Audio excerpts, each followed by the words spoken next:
hy het vir ons 'n maatjie gebring vandag. En daai maatjie is 'n olifant. Maar voordat hy die olifant mag inbring, moet ons eers wys wat 'n olifant alles kan doen. Kom ons wys wat 'n olifant alles kan doen. 'n Olifant gee sulke groot tree. Hy maak so groot tree.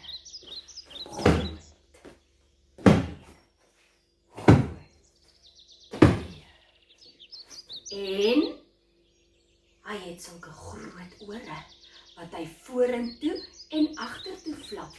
Vorentoe en agtertoe. Vorentoe en agtertoe. Vorentoe en agtertoe. Kan jy jou ore vir my flap? Vorentoe en agtertoe. Vorentoe en agtertoe. Vorentoe en agtertoe. Baie mooi, maatjies.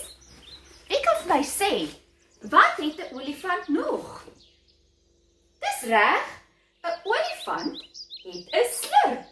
En daai slurp sit voor. Dit is sy neusie. En dan gebruik hy sy slurpie om water op te suig. En dan spat hy dit so oor homself. En dan suig hy die watertjies op. En dan spat hy dit weer oor sy rug. 'n Olifant het ook 2 taaie tande.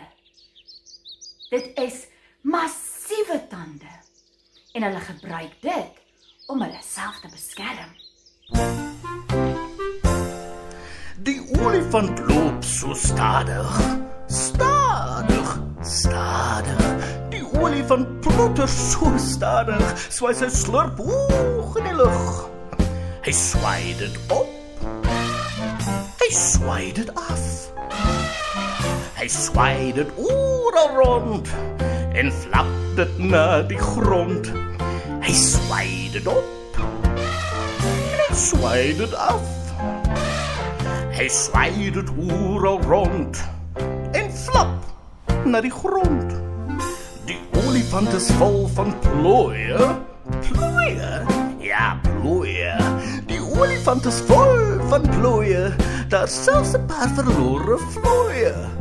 Plooie op sy knie. Plooie op sy rug. Plooie op sy maag. Dis niks om oor te sug.